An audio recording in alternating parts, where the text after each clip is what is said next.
Capítulo 1. Buscando la chispa divina. Buscando. A principios de 1800, la contaminación generada por la revolución industrial y la escasez de luz que proporcionaba el gas del alumbrado público hacían de Londres un lugar inhóspito y mal iluminado. Un manto de oscuridad que también cubría la naturaleza de la electricidad, lo que imposibilitaba entender sus implicaciones prácticas.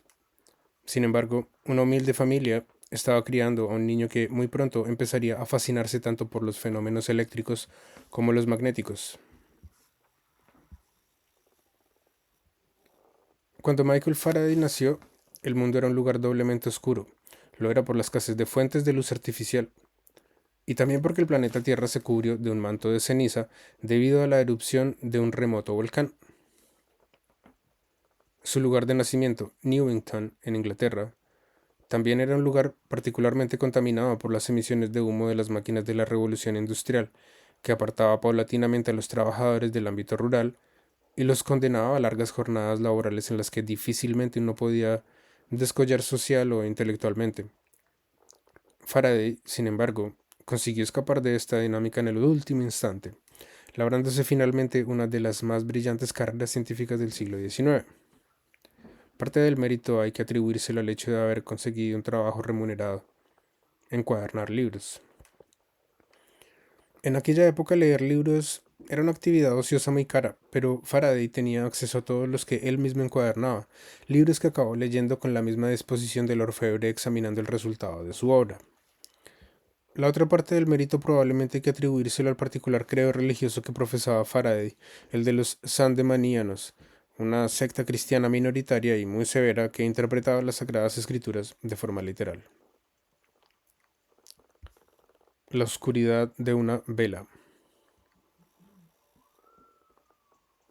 Antes del advenimiento de la electricidad, en una gran ciudad como Londres, una familia corriente acostumbraba a pasar la noche con una sola vela.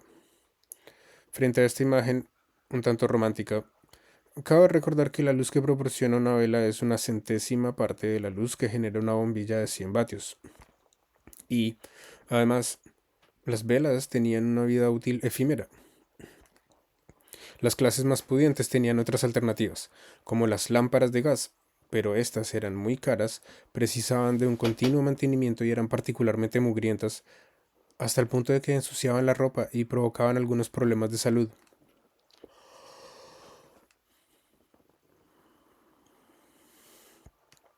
Por ello, libros como The American Woman's Home, 1869, La Casa de la Mujer Americana, de Catherine y Harriet Beecher Stowe, continuaban ofreciendo instrucciones para fabricar velas en una época tan próxima como 1869. A principios del siglo XVIII, la gente tenía miedo de salir por la noche, y los que lo hacían acostumbraban a contratar los servicios de los Link Boys, chicos que llevaban antorchas hechas de cuerdas gruesas impregnadas en resina y otros materiales combustibles. Casi 100 años después, la calidad de la iluminación prácticamente no había evolucionado en 3 siglos. En la década de 1850, las calles seguían siendo tenebrosas por la noche, pues el alumbrado público a gas proporcionaba menos luz que una bombilla moderna de 2,5 vatios. A esto hay que añadir que las farolas eran muy escasas, por lo general, entre una y otra había un mínimo de 30 metros de oscuridad. Más que iluminar las calles, en algunas vías londinenses las farolas servían como guías o faros para no perderse. Hasta los años 30 del siglo pasado, casi la mitad de la ciudad continuaba iluminada de esta forma tan precaria. E iluminar las estancias con gas tampoco era muy saludable. Los trabajadores de oficinas iluminadas solían referir casos de cefaleas y náuseas. Con todo, cuando el joven Michael Faraday, con 19 años, salía de la casa del profesor Tatum, no podía evitar detenerse maravillado frente a las farolas de gas de Dorset Street, recientemente instaladas.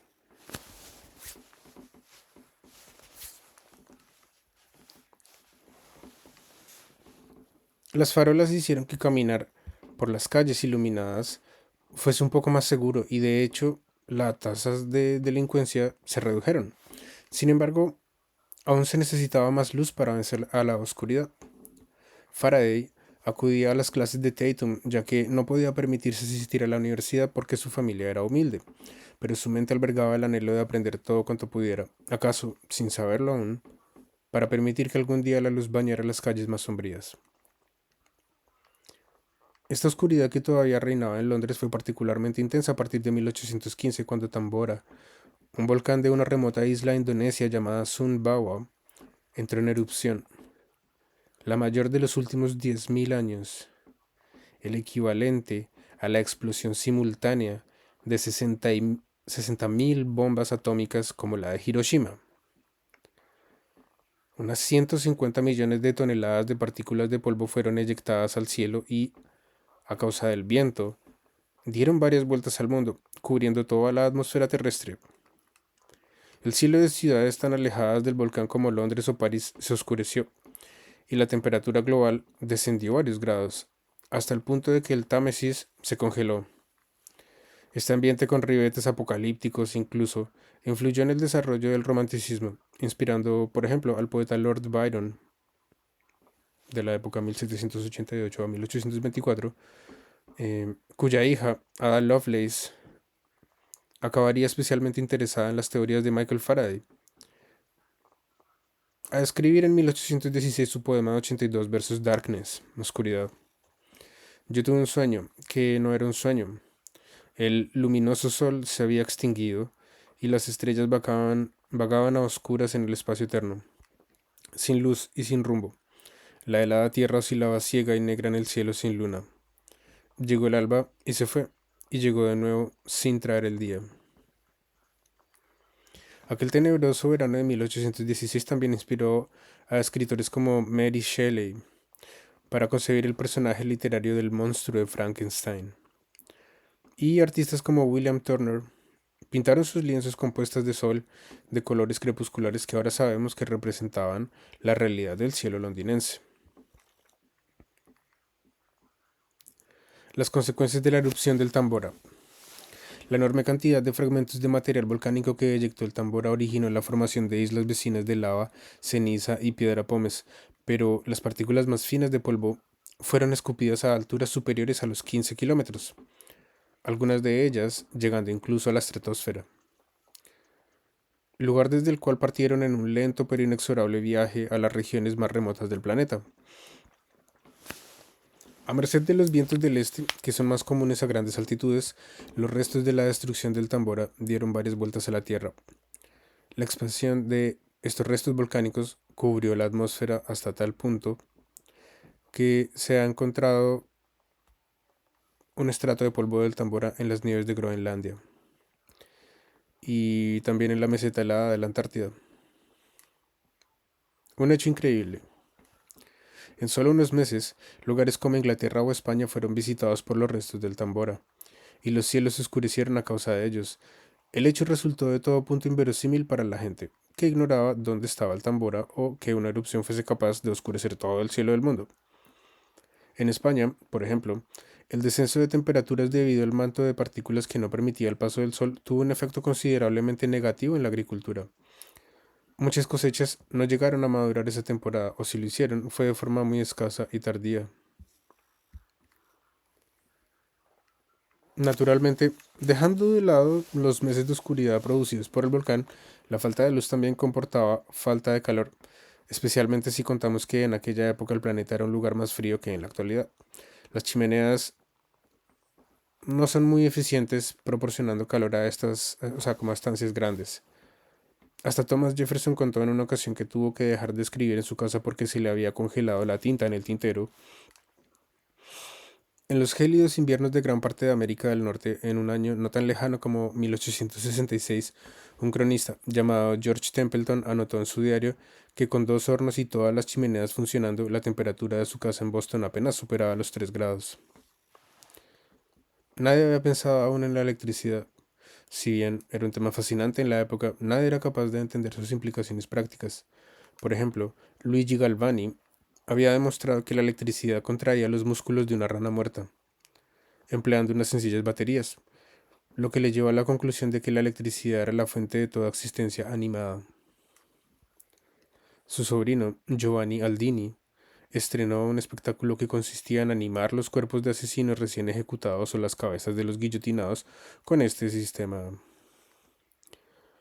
La electricidad se aplicaba también para tratar el estreñimiento o evitar que los jóvenes tuvieran erecciones ilícitas, pero nadie podía concebir aún que pudiera servir también para iluminar y calentar el mundo. Sin embargo, para el joven Faraday, la lectura de Galvani tenía un interés especial, sobre todo por lo que respecta a la hipótesis de que la electricidad podía animar a los seres humanos, pues su padre había fallecido hacía poco. Faraday, tal y como había especulado también Shelley, al escribir su novela sobre el monstruo de Frankenstein, durante una noche en la que el cielo estaba cubierto por los restos de un volcán remoto, se preguntaba si en verdad Galvani habría descubierto un procedimiento para crear vida, la chispa de la vida. Humphrey Davy, futuro tutor de Faraday, había demostrado a principios del siglo XIX que era posible hacer saltar un arco de luz eléctrica entre dos varillas de carbono, pero no fue hasta 1846 cuando un hombre llamado Frederick Hell Holmes patentó la lámpara de arco eléctrico. Poco se conoce acerca de la biografía de Holmes, pero se sabe que viajó a Inglaterra para compartir su invento con Faraday, que enseguida entendió que con semejante tecnología podría mejorarse la iluminación de los faros. El 8 de diciembre de 1858, por primera vez se puso en marcha esta tecnología en el faro de South Foreland, cerca de Dover. Estuvo funcionando durante 13 años, y también acabó instalándose en otros faros. Pero aún era una tecnología cara y complicada. Para funcionar necesitaba un mantenimiento constante y se precisaba de un motor electromagnético y una máquina de vapor. Desafortunadamente, la luz era demasiado potente y la instalación un tanto engorrosa para el uso doméstico. Aún tenía que llegar un filamento que pudiera arder regularmente durante un tiempo prolongado. Los primeros años de un muchacho sin futuro. En septiembre de 1791 nacía en Newington, al sur de Londres, Michael Faraday. Sus padres, James y Margaret Faraday, eran de un estrato humilde y vivían en el campo. James era un herrador de caballos y Margaret, hija de un granjero. No obstante, aunque James había trabajado desde su niñez en el campo, el trabajo empezaba a escasear en los entornos rurales, debido a la revolución industrial iniciada en 1733.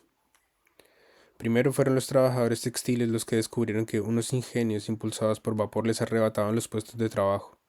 Al incrementarse la producción textil, los cultivadores de algodón empezaron a producir más materia prima. Sin embargo, a finales del siglo XVIII, Eli Whitney inventaría la desmotadora de algodón, capaz de retirar las semillas del algodón en crudo 200 veces más deprisa que cualquier ser humano.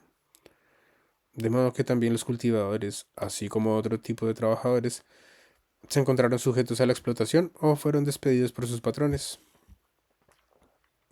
que preferían la maquinaria recién inventada para enriquecerse rápidamente. Una nueva era de vapor. La invención de la máquina de vapor fue el factor técnico clave que desencadenó la revolución industrial. La primera de estas máquinas, inspirada en las bases de una especie de olla de vapor que se usó para cocinar, inventada por el físico francés Denis Papin, fue obra del ingeniero inglés Thomas Savery y empezó a usarse de forma generalizada hacia 1700. En 1712 el diseño fue mejorado por su socio Thomas Newcomen y no fue reemplazado hasta 50 años más tarde por la máquina de James Watt, quien desarrolló un prototipo más eficiente. En 1774, Watt se asoció con un capitalista para fabricar y vender sus nuevas máquinas, y en 1800 ya estaban funcionando en Inglaterra unas 500 de ellas. Esta tendencia a prescindir de la mano de obra humana fue lo que acabó obligando a la familia de Faraday a mudarse al pueblo de Newington, más cercano a Londres, con el propósito de aumentar las probabilidades de obtener un empleo. Aquel otoño nació su tercer hijo, Michael, lo que aumentó las zozobras de James. Necesitaba desesperadamente ganar más dinero para dar de comer a otra boca. Con unas pocas barras de pan a la semana, un subsidio procedente del gobierno inglés, los Faraday se mudaron en 1796 a la zona norte de Londres, una casa en Weymouth Street, persistiendo en la búsqueda de unos ingresos regulares. El joven Faraday apenas acudía a la escuela, en primer lugar, porque esta era de muy mala calidad. Había cuenta de los escasos recursos de su familia, y en segundo lugar porque sus padres no confiaban demasiado en la educación reglada. A pesar de las penurias, los Faraday eran una familia feliz. Ante todo, porque pertenecían a una ferviente comunidad religiosa, los sandemanianos, una secta que se había escindido de la iglesia presbiteriana de Escocia y de la iglesia de Inglaterra. Entre los sandemanianos, la pobreza era motivo de satisfacción, pues les recordaba que Jesús, también pobre, les había dicho a los israelitas que un rico tenía menos posibilidades de entrar en el reino de los cielos que las que tenía un camello de pasar por el ojo de una aguja. Por ello, y porque tuvo que empezar a trabajar desde muy joven, primero como repartidor de periódicos y luego en una librería, Faraday se involucró en la investigación científica a una edad tardía, cuando la mayoría de los científicos ya habían hecho sus grandes aportaciones. Faraday era un chico entusiasta, aficionado a los retos intelectuales. Por ejemplo, disfrutaba particularmente al componer juegos de palabras para sus amigos, como la respuesta que ofreció a una carta de Benjamin Abbott. No, no, no, no, ninguno, derecha, ninguna filosofía sigue viva todavía. No, no, no, él lo sabe. Gracias, es imposible, bravo. En estas líneas, querido Abbott, tienes respuesta cumplida y explícita a la primera página de tu carta del 28 de septiembre. El resto del tiempo, sin embargo, apenas acudía a la escuela y se pasaba el día en la calle, con un grupo de amigos con quienes jugaba a las canicas, en un callejón próximo a su desvencijada vivienda. Faraday se lamentaría más tarde de ello. Mi educación fue de lo más corriente, consistiendo en poco más que en los rudimentos de la lectura, la escritura y la aritmética en una escuela vulgar y corriente. Con apenas 13 años, pobre y escasamente formado, Michael Faraday se vio obligado a abandonar la escuela para encontrar un empleo. Su padre hubiese preferido que se convirtiera en aprendiz de herrero, pero la revolución industrial estaba transformando la sociedad y a ello se sumaba el hecho de que Inglaterra estaba en guerra con Francia. El futuro, por mucho que quisiera resistirse a su padre, era el vapor y, a pesar de que tenía varias posibilidades laborales relacionadas con él mismo, la indecisión hizo que Faraday se convirtiera provisionalmente en el chico de los recados de una librería próxima regentada por un tal George Ribot en Blandford Street, a la altura de Baker Street. El empleo era muy sencillo, pues tan solo debía recorrer la vecindad, algo en lo que Faraday ya tenía mucha experiencia gracias a sus años de deambular con su banda de amigos, faltando a menudo a la escuela. El trabajo ofrecido por Ribot ni siquiera requería que supiera leer. Con todo, Faraday sabía leer, al igual que muchas otras personas, pues cada vez más gente aprendía a hacerlo. La tasa de alfabetización estaba incrementándose espectacularmente en toda la Europa industrializada, en parte como resultado de las prensas mecanizadas y los barcos que abarataban la producción y distribución de los libros. Este interés generalizado, que mantenía al joven muy ocupado, transportando libros de un sitio a otro, acabó por transmitirse al propio Faraday. Fue un proceso lento pero inexorable. El chico tenía curiosidad por los libros que vendía. Una curiosidad que finalmente se vio estimulada porque en la trastienda de la librería se cosían las páginas de texto. Ribot escribió una carta en 1813 en la que describía el ímpetu de Faraday por aprender cosas nuevas en los libros. Tras las horas normales de trabajo, él se encargaba principalmente de dibujar y copiar del Artists Repository, una obra publicada en números que obtenía semanalmente. Por aquel entonces leía frecuentemente la obra del Dr. Watts, Mejora de la Mente, y frecuentemente la llevaba en su bolsillo cuando daba un paseo temprano por la mañana, visitando algunas otras obras de arte o buscando alguna curiosidad mineral o vegetal. Si yo tenía cualquier libro curioso de mis clientes por encuadernar, con láminas, él los copiaba si pensaba que eran raros o ingeniosos.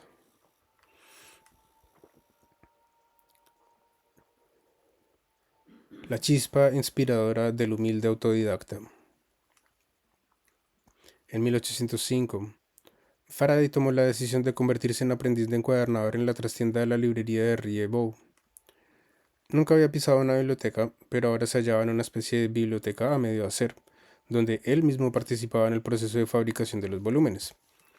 Las máquinas todavía no eran lo suficientemente precisas para sustituir la delicada labor artesanal de la encuadernación.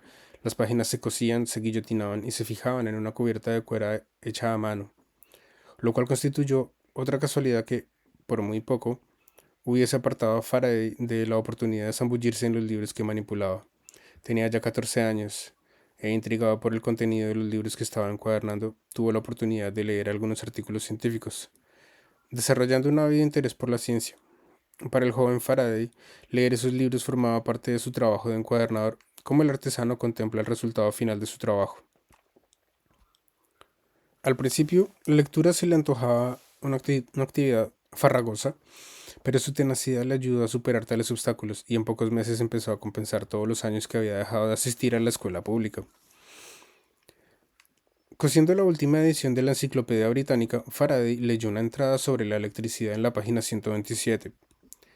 Dicho artículo le inspiró definitivamente. La electricidad era todavía un misterio y si tal fenómeno era producto del creador, la única forma de tener una comprensión completa del creador era precisamente discernir todos los misterios de la naturaleza, incluida la explicación del fenómeno de la electricidad.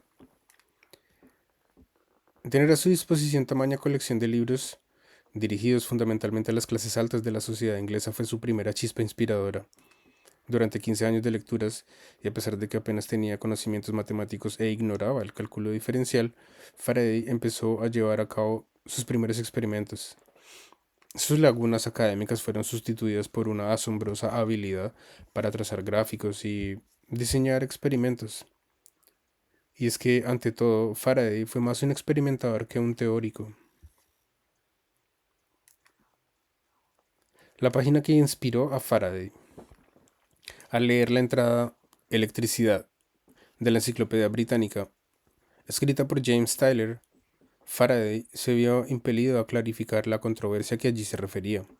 Concretamente, Tyler proponía que todos los efectos eléctricos, al igual que los ópticos y térmicos, podían ser explicados en base a las vibraciones de un supuesto fluido, desafiando así teorías más ortodoxas como la de Benjamin Franklin.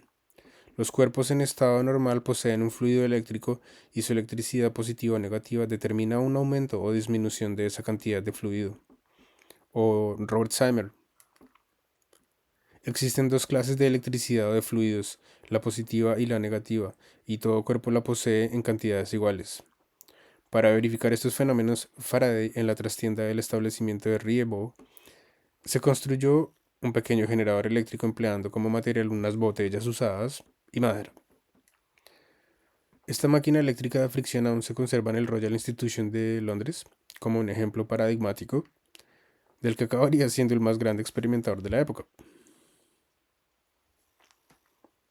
Así pues, mientras encuadernaba libros y los leía, Rievaulx, que consideraba adorables aquellos sueños del joven Faraday por desentrañar los misterios de la naturaleza, permitió que transformara parte de la librería en un laboratorio improvisado del que podía disfrutar tras concluir su jornada laboral.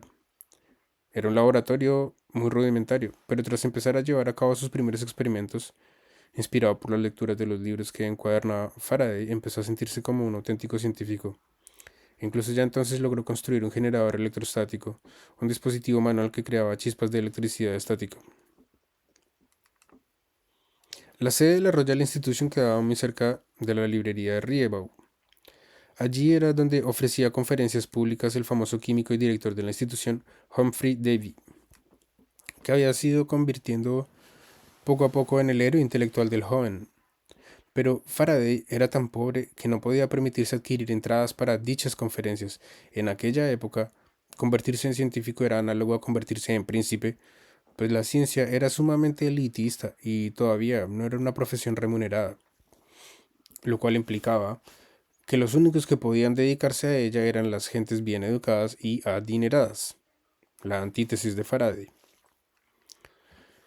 Lo único que podía permitirse Faraday era unirse a un grupo de discusión compuesto en gran parte por trabajadores jóvenes que aspiraban a mejorar su situación social.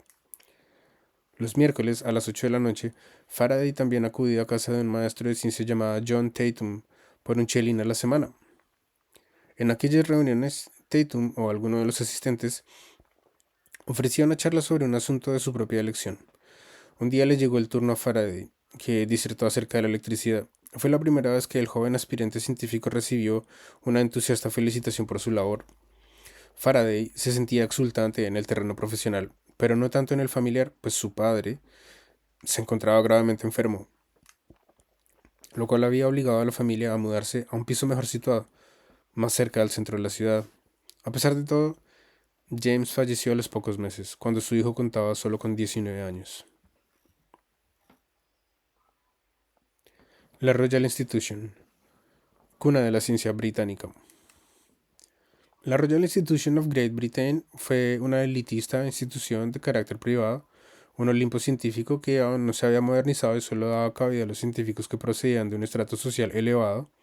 El objetivo principal de la Royal Institution, no obstante, pues era difundir el conocimiento científico y enseñar, mediante conferencias y experimentos, la aplicación de la ciencia en la vida cotidiana. Su fundador fue Benjamin Thompson, más conocido como el Conde de Rumford, nacido en Massachusetts, Estados Unidos, en 1753. Sus hazañas científicas le permitieron ingresar en la Royal Society londinense en 1799. Ese mismo año, Thompson y el botánico Sir Joseph Banks propusieron a George III la creación de la institución, cuyo primer presidente fue George Finch. Paralelamente, las aplicaciones técnicas se desarrollaron en nuevas instituciones, como el Royal College of Chemistry y el Government School of Mines and Sciences. La familia vivía en el número 18 de Weymouth Street, una humilde vivienda que por las noches se iluminaba con velas. Faraday echaba de menos a su padre, y entonces, una noche nostálgica, mientras recordaba cómo su padre le había salvado la vida cuando él estuvo a punto de caer por un agujero en las tablas del viejo granero en Newington, Faraday tomó la determinación de que desarrollaría su mente todo cuanto pudiera convertirse en un gran filósofo de la naturaleza. Para ello continuaría trabajando en la encuadernación para sostener a su familia, pero simultáneamente trataría de alcanzar nuevos finisteres intelectuales. A pesar de sus orígenes humildes y de la arrogancia del estamento científico de sangre azul de su época, caracterizada por una lucha de clases en la que las primeras gentes comunes se atrevían a mejorar su posición social rebelándose contra el statu quo, la chispa de la vida de Galvani, la muerte de su padre, sus lecturas en la tienda de Riebaud, mientras encuadernaba libros dirigidos a otras personas, sus clases con el profesor Tatum, todo ello espoleó el joven espíritu de Faraday. Pero las cosas no iban a resultar tan fáciles, dado que tuvo que empezar a contribuir más a nivel económico a fin de mantener a su familia, y todo cuanto le rodeaba parecía confabularse para que continuara en exclusiva con su trabajo como encuadernador, siendo un engranaje más de la populosa Londres. Su sueño de convertirse en científico empezaba a ser cada vez más irrealizable. Apenas tenía tiempo libre, era consciente de que, progresivamente, debería trabajar más horas. Su madre y sus hermanos dependían de él. Los filósofos de la naturaleza jamás debían acarrear semejantes cargas, de modo que, ciertamente, resultaba absurdo soñar con convertirse en uno. Y entonces sucedió una de esas coincidencias que cambian bruscamente el rumbo de los acontecimientos. Un hombre llamado Dance Jr., miembro de la Royal Institution, entró un día a la librería de Riebaud. Jr. se interesó por uno de los libros encuadernados de Faraday. Era muy llevativo y recargado, y contenía las notas que el propio Faraday había ido tomando en las conferencias de Tatum. Jr. solicitó llevarse el libro unos días para poder leerlo con detenimiento y Riebaud se lo permitió. Al cabo de unas semanas el libro regresó a la librería, pero entre sus páginas había 4 trozos de papel. Faraday, atónito, descubrió que esos papeles eran entradas de regalo para asistir a la próxima serie de conferencias públicas de Humphrey Davy. Un obsequio, como caído del cielo, que parecía querer facilitarle el camino hacia sus sueños, al modo más novelesco. No en vano, la vida de Faraday resulta tan literaria que se dice que hay más biografías suyas que de Newton, Einstein o Marilyn Monroe. Humphrey Davy, el protector de Faraday. Con ciertos paralelismos biográficos con su ayudante y protegido Michael Faraday, Sir Humphrey Davy había nacido en una familia humilde de Penzance, Cornwall, el 17 de diciembre de 1778. Su padre era tallador de madera y Davy se vio obligado a convertirse en aprendiz de boticario. Sin embargo, a partir de 1797, inspirado por un texto de química del francés Antoine Lavoisier, Davy tomó la determinación de iniciar una carrera como químico. Al finalizar su etapa como aprendiz de boticario, Davy fue aceptado como ayudante por un médico que había establecido una institución para el estudio de las propiedades terapéuticas de los gases. Con solo 20 años, Davy ya era superintendente de la institución, realizando experimentos que demostraron lo erróneo de la teoría del calórico, precisamente propuesta por el autor que le había inspirado para dedicarse a la química, Lavoisier. Dicha teoría proponía que todo cuerpo tiene determinada cantidad de calórico, sustancia indestructible responsable del calor, y que el cambio de temperatura que sobreviene al poner en contacto dos cuerpos a temperatura distinta es una simple transferencia de calórico. Tras demostrar que frotando dos pedazos de hielo entre sí también se fundían, a pesar de que ambos cuerpos no tenían suficiente calórico para llegar a fundirse, Davy creyó que en realidad el calor debía de constituir alguna forma de movimiento. Miembro de la Royal Institution, convertido ya en conferenciante en la Royal Institution, en 1813 publicó un libro que, por primera vez, trataba sobre el tema de la aplicación de la química a la agricultura. Con todo, el campo donde más destacó Davy fue en el de la electricidad, construyendo, por ejemplo, la batería más potente del mundo, confeccionada con más de 250 placas metálicas. Este gigantesco ingenio fue empleado por Davy para aislar nuevas sustancias, como el potasio, el sodio, el bario, el estroncio, el calcio y el magnesio. A causa de un accidental envenenamiento químico, en 1811, Davy quedó inválido. Un año después, su vista quedaría dañada como consecuencia de una explosión de tricloruro de nitrógeno. Murió en Ginebra el 29 de mayo de 1829, después de viajar por innumerables países para compartir sus conocimientos con otros científicos y ser nombrado presidente de la Royal Society. Humphrey Davy era para Faraday uno de los más grandes filósofos de la naturaleza de la época, de modo que apenas pudo contener la emoción la primera vez que entró en la Royal Institution para asistir a la conferencia del alto y apuesto Davy. Era el 29 de febrero de 1812, posiblemente uno de los días más excitantes para Faraday. Tal era su obsesión por exprimir aquel momento y no olvidarlo jamás que, mientras esperaba sentado en el auditorio, abrió su cuaderno de notas y dibujo y describió el ámbito del lugar con gran detalle. Literatos y científicos, prácticos y teóricos, medias azules y mujeres de moda, viejos y jóvenes, atestaban llenos de ansiedad el salón de conferencias.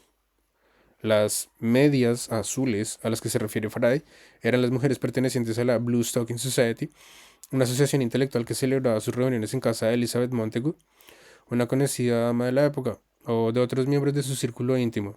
Davy, finalmente, salió a escena y pronunció su conferencia.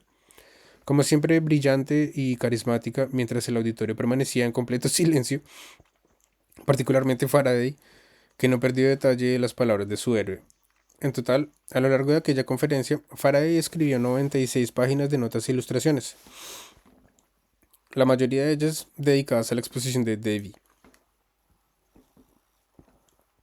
Al regresar a casa, Faraday estaba extasiado. Por fin sentía que empezaba a hacer lo que llevaba tiempo soñando. Sin embargo, mientras recorría las calles, cada vez más oscuras a causa del precario alumbrado público, Faraday también cayó en la cuenta de que, después de asistir a toda la serie de conferencias de Davy, tarde o temprano debería abandonar aquel estilo de vida, buscar un trabajo mejor remunerado para mantener a su familia y, en definitiva, renunciar a todos sus sueños y aspiraciones.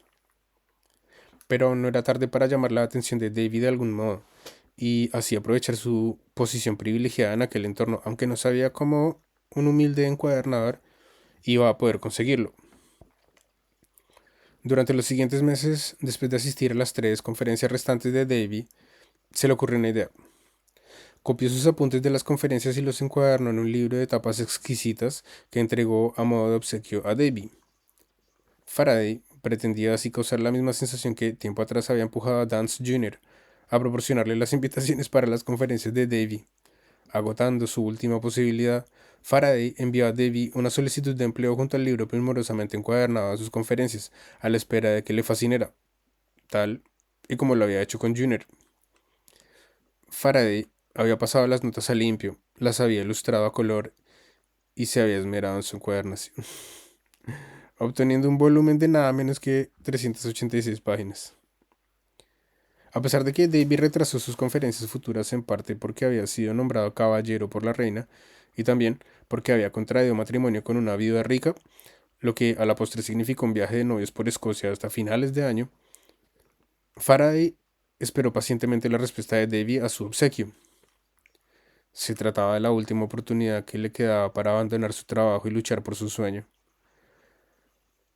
Pero la contestación se retrasaba irremediablemente, obligando incluso a Faraday a esperar y pensar en empezar su nuevo e ingrato empleo como oficial de encuadernador y, por consiguiente, mejor remunerado bajo las órdenes de su nuevo patrón, Henry de la Roche, que no estaba dispuesto a que las aspiraciones científicas de Faraday entorpecieran su trabajo.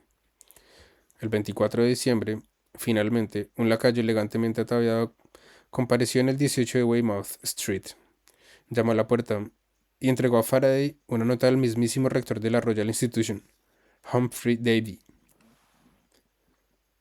Estoy lejos de ver con desagrado la muestra de confianza que me da usted y que demuestra gran celo, poder de retentiva y atención. Me veo obligado a ausentarme de la ciudad y no volveré hasta finales de enero. Lo veré entonces cuando usted lo desee. Me sería sumamente grato serle de utilidad. Solo deseo que esté dentro de mis posibilidades. Con 21 años de edad, Faraday se presentó ante Davy para solicitar ser su aprendiz, pero Davy tuvo que rechazarlo porque no había ningún puesto en la institución. El joven quedó desolado, ante sí la condena eterna del mismo trabajo de oficial de encuadernador. Pero cosas del destino, resultó que el ayudante de Davy fue despedido por pelearse en la sala de conferencias principal y Davy finalmente aceptó acoger a Faraday bajo su tutela. Tal vez se había aventurado a aceptar a aquel joven sin experiencia porque su historia personal era muy similar. También con 22 años, Davy fue aceptado como conferenciante en la Royal Institution por parte de Rumford, su fundador, a pesar de que era un joven provinciano y Rumford dudaba de su valía. Davy solo le podía ofrecer trabajar como ayudante de laboratorio. Era un trabajo muy sencillo, el más bajo de la escala de toda la Royal Institution. Sin embargo, Faraday lo aceptó. Era su oportunidad para rodearse de gente inteligente, disponer de un gran laboratorio donde aprender de Davy y, sobre todo, subir un pequeño escalón en su clase social.